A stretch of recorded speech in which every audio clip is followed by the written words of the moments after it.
know that everybody's sort of feeling the fact that today is Monday, but after yesterday, I really can't help but feel excited because, and I knew I was gonna make this video. Actually, let me back up. Let me just do the intro. Good morning, happy Monday, everybody. Let's get to my low behind my act of kindness. What's my low? Actually, you know what? My low and my high are the fact that Rick and Morty's over. Because I get to talk about Rick and Morty. Because, again, I knew I was going to make this video. In fact, when Classic Man D posted his video saying how every episode of Rick, like, literally, there's one short that Classic Man D, shout out to Classic Man D, said that, every episode of season 9 of Rick and Morty has just been hit after hit. Like, I knew I was going to make this video, but when he confirmed that, when he even said himself I was going to wait till the season was over to do this video, but yeah, like, there is a lot to talk about with Rick and Morty here. And President Curtis. I'll actually do that first, but let's get to my act of kindness, which was, actually, you know what? I have another part of my high, is that my family from Ohio was visiting. I got to see them yesterday. That was a real treat. That was easily the highlight of this whole weekend. And you know what? I'll get to be with them more often this year than last year. So that's even better. So, where do I start? I'll start with President Curtis. For those of you who don't know, one of the best recurring characters in Rick and Morty is President Curtis, voiced by the legendary and always great Keith David. I mean, listen, Keith David is a man who can do no wrong. Amphibia, gargoyles, the nice guys. He's been in a lot. At Platoon. He's been in Platoon. That man can do no wrong. He can carry a show. And, I mean, not since Gargoyles has Keith David had to do something like that. Again, carry a show, but you know what? It's good. I really think President Curtis is going to, is off to a really great start. And, I mean, yeah, it takes place in the same universe as Rick and Morty. So, yeah, you're going to see Rick, Morty, and Jerry, obviously. And Stephanie Beatrice as Ro Banks, the Curtis's chief of staff. Jim Rash is Special Agent Francis O'Doyle, who's part Leprechaun. Yeah, so it's like those three, Keith David, Stephanie Beatrice, and Jim Rash. Curtis, Banks, and O'Doyle. Like, they're basically your main core of characters. And they all work really well off each other. I'm really excited to see where President Curtis goes, and I can't wait to see more. And dealing with, strange phenomena, interdimensional diplomacy, paranormal investigations. Like, come on. Of course something like that would take place in the same universe as Rick and Morty. But again, I'm really excited. I think President Curtis is going to be a good show. I mean, it was kind of funny how when Rick and Morty had their cameo in this episode, Rick's like, I give it 10 episodes tops. Which is usually how long a season for one of these shows lasts. But no, I think President Curtis is really fun. Listen, if you like Rick and Morty, I think you'll like this show too. And speaking of, I said earlier when Classic Man D made his post saying, man, I was going to wait until the season finale, but Rick and Morty season 9 has just been hit after hit. Like, I knew I was going to make this video. I knew I was. I never thought I'd be able to say what I'm about to say right now. Which is, and keep in mind, what I'm about to say is something, I'm about to use a word that really shouldn't be used all that often. Like, it's rare you use a word like I'm about to use. Like, not since the second season of Justice League have I really ever had to use this word. But season 9 of Rick and Morty was perfect. It was perfect. It was, yeah. I mean, and it's not just like every episode was hit after hit after hit, although that was the case. It's, as I was thinking about how this season went so far and how everything progressed, I mean, you still had like your classic Rick and Morty going on adventures and stuff, but there wasn't like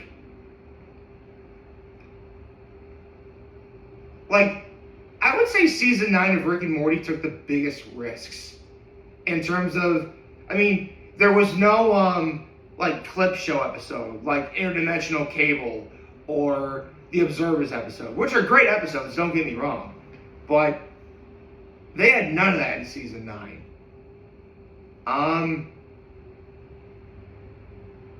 This is also easily the best season so far, in which, I mean, yeah, you had silly stuff happen to, like, you know, Jerry, but it was actually not like, oh, Jerry's just a punching bag for the sake of being a punching bag. The same could be said with, you know, Beth and how much more unhinged she was, in a good way. And you got to see Space Beth again, which was always awesome. Anytime Summer actually felt like she was, like, on screen, it never felt like she was shoehorned in as, like, the main role in that particular moment. And, you know, they didn't also have, like, crazy sounds, like, coming from obscure characters that you'd never see again for the sake of sounding funny either. Every single episode of Rick and Morty was phenomenal this season.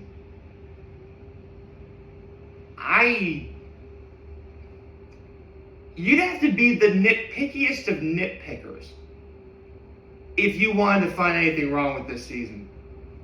Which I'm sure there are some people out there who are. But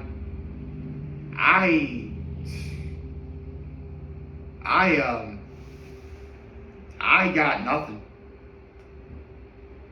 I really do have nothing.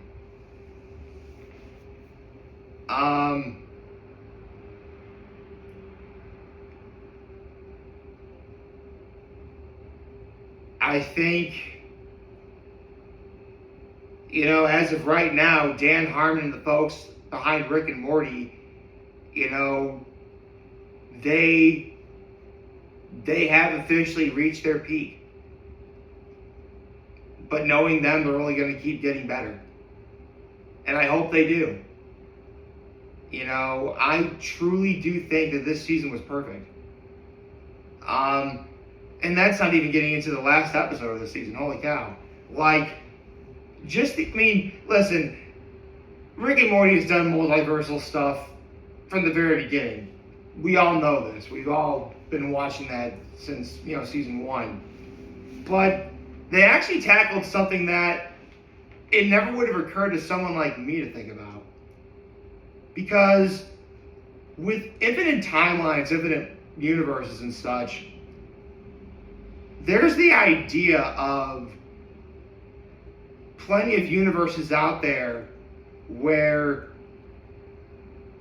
for say hypothetical, I'm dead and people are holding a funeral for me, and you know, your mom and dad are crying, saying some of the nicest stuff about you ever, you know. That's actually something. This might be the deepest episode I think Rick and Morty's ever done.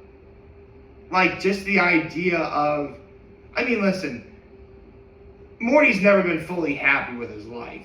We all know this. I mean, you know, Jerry's an idiot. Summer's a bitch. Beth is, well, a drunk. And, I mean, good Lord, that's without Rick. That's without Rick in the equation. So the idea of Morty going from universe to universe, seeing funerals of himself and people crying about him, talking about him, you know, that's, I mean, listen, full stop, there's two things in all of fiction I would totally want to have if I could have them. And that's the Omnitrix from Ben 10 and the portal gun from Rick and Morty. If I had the portal gun, yeah, I would go to a lot of places. I would avoid going to a universe where where they're having my funeral at all costs. Because I don't want to see the people who love me, you know, crying that I'm gone.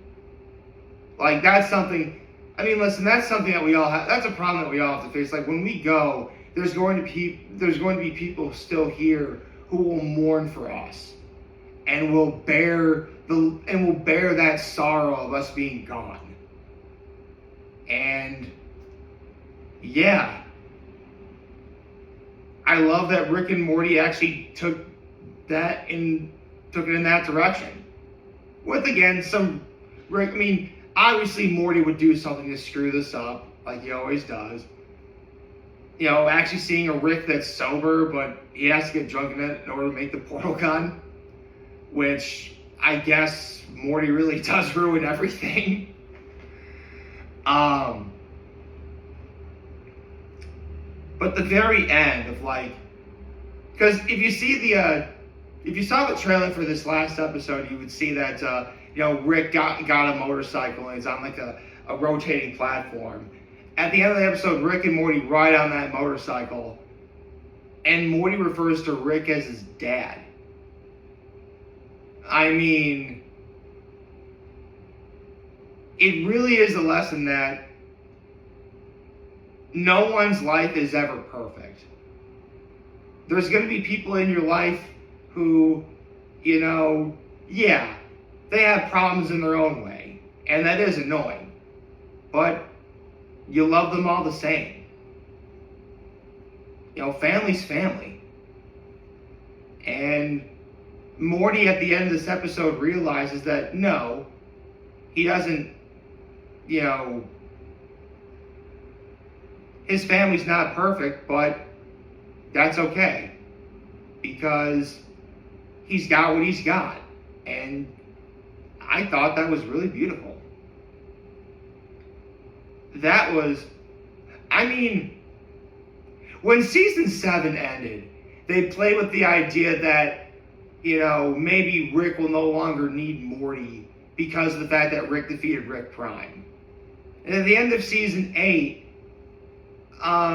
Rick threw away the very last piece that he remembers of his wife, along with Memory Rick. You know, seriously, to Dan Harmon and the folks behind Rick and Morty, if I was wearing a hat right now, this is the part where I'd be tipping it off to you. Because, yeah, this season was perfect. This episode was perfect. This season was perfect. Season 9 of Rick and Morty was perfect. I don't know where, and here's the thing, like, as of this recording, there's going to be 30 more episodes of Rick and Morty. 3 more seasons, 10 episodes each, so 30 episodes.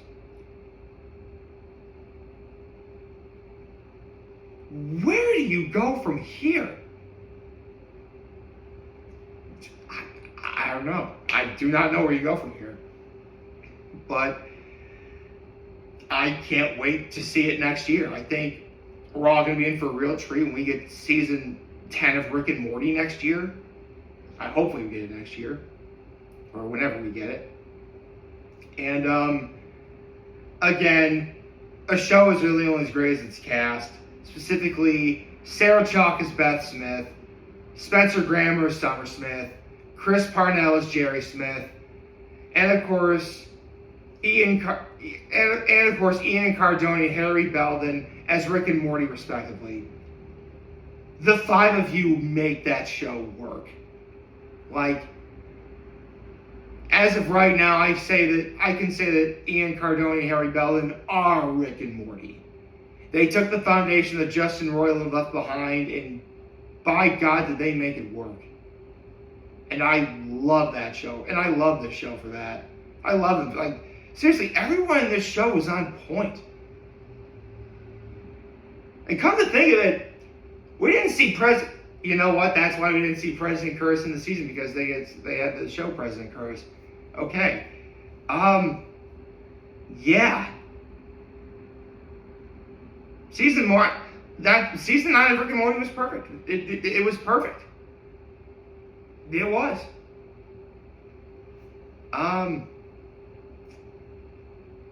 Yeah. By the way, yes, I know there's a One Piece Manga chapter out right now, and yes, I am about to read it. It just after what happened last night, and consider what happened in the last chapter, I'm kind of afraid of what's going to happen next. Okay, so without further delay, One Piece chapter 1189, King of the World. It's got Nami scolding the three monkeys, the three wise monkeys, see no evil, hear no evil, speak no evil, and there's Zoro, Luffy, and Sanji. It's funny. And we're right back where Luffy's impaled, and he's impaled right into a tree. And apparently Usopp can sense the fact that Luffy is hurt.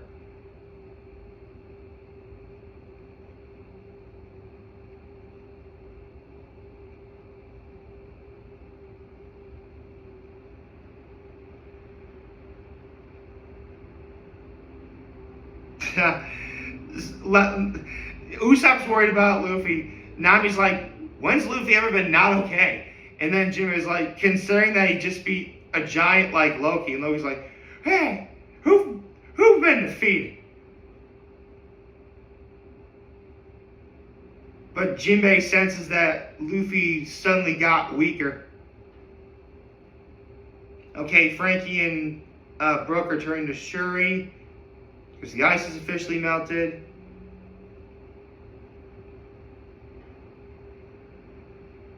Looks like Gerd and Haruden are headed towards Loki's group.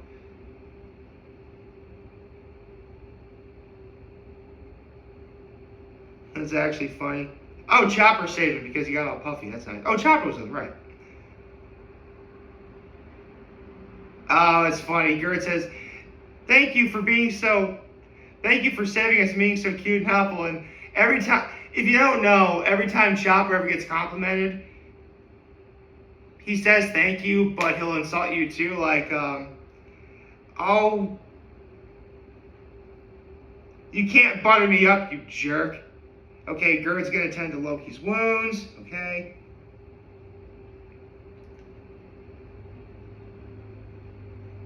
Okay, a bit of a flashback, talking to Harden, talking to Yarrow.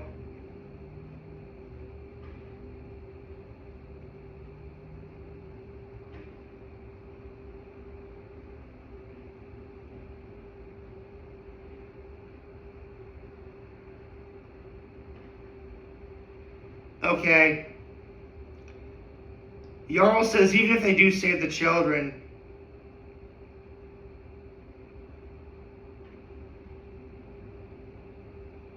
like, even if you save the children, that's like the world government wants to completely subjugate Elbaf.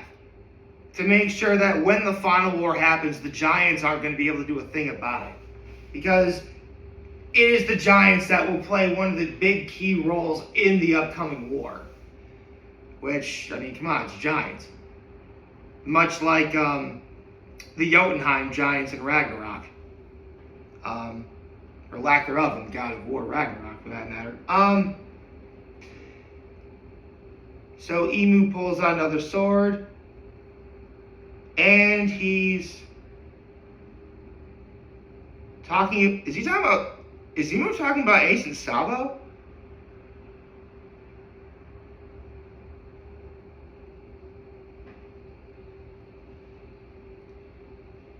Blade of the Sea God Fregarok. In any case, a set of most uncouth brothers. Oh, he's making fun of Luffy, of Sabo and Ace in front of Luffy.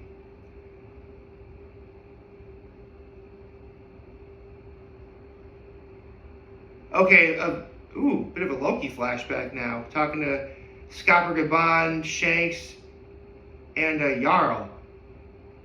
Wait. This is okay, Loki wanted to go out to the world to fight Emu, for revenge for what Emu did to his dad and essentially all the men that passed away in Orr's Castle.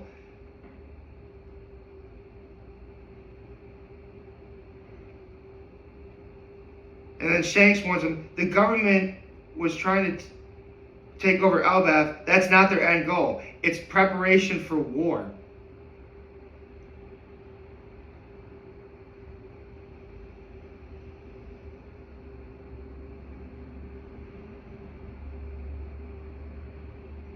Shanks knows the man who manipulated Harold was the king of the world. Hey, we're the title of the chapter in the chapter. Sweet.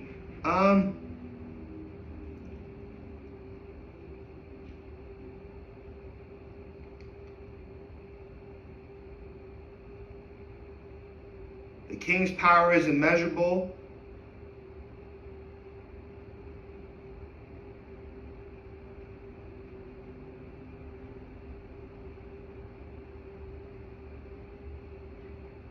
Ooh, a bit of a Rocks moment. Loki thinks back to Rocks, okay. Oh, I get it. Because Shanks is telling Loki it's not time to fight yet.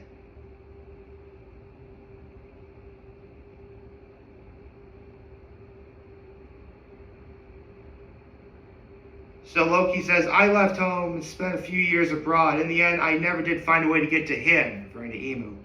So if that's the king of the world right there, again, referring to Emu, I'll never get a better chance.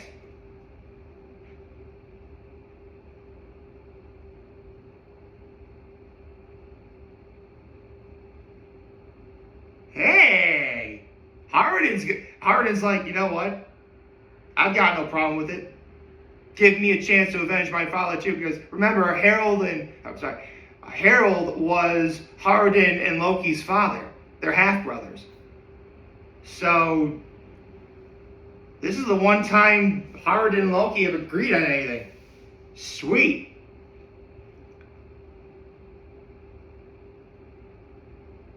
Jimmy's like, wait, if there is a king of the world, then what are the five elders for?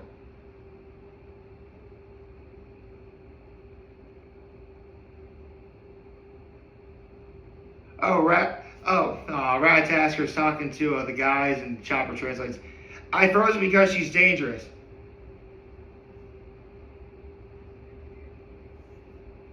Aww. Brooke's like, this girl's like a dime to me, and there's this cute little thing of Ratasker. That's so sweet. Oh my god. Okay. Okay. Robin appears, telling Chopper to go to the library.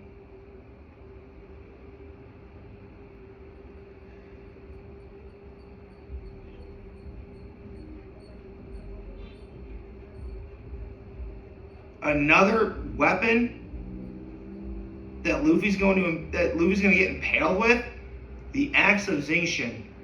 Xingchan? I don't know how to pronounce that word, I'm sorry.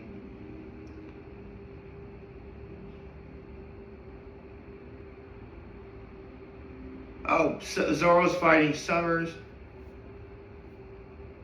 Ooh, Zoro's using the attack he used against King.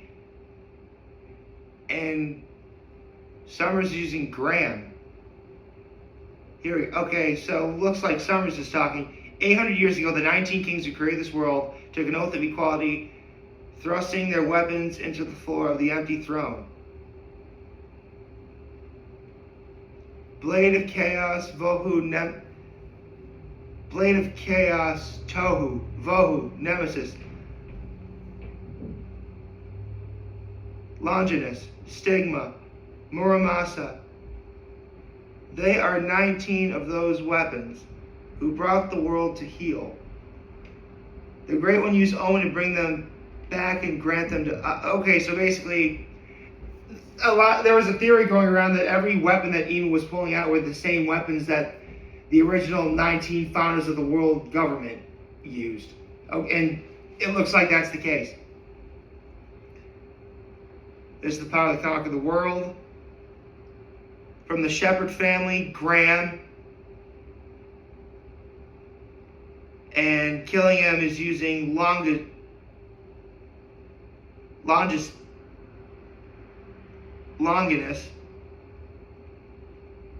from the Remo Shifu family. Thou should be honest. Oh, back to Luffy and Emu. Thou should be honest by the weapons that created the world. Scalper Gaban for the save, dude. Yes. Oh, dude, thank God. Oh, man. I mean, this chapter was great, but man, Luffy is just getting impaled one way or another here.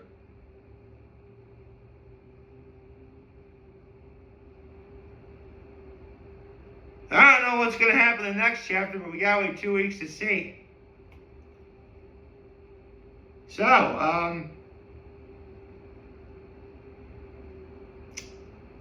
well, I guess it turned out to be a bit better than I thought it would be after the last chapter. Maybe I should have done the chapter first. I'm talking about Rick and Morty and President Curse. But yeah, this is a great chapter of One Piece. Rick and Morty Season 9 was perfect. And go check out President Curse. It's a great show. Hope you like this video. If you like to try YouTube channel, social media is always on your home. This video for you guys to watch. Have a wonderful, wonderful, wonderful Monday. And remember, if you guys want to talk, just be here to lend to us back. Take care and make good choices.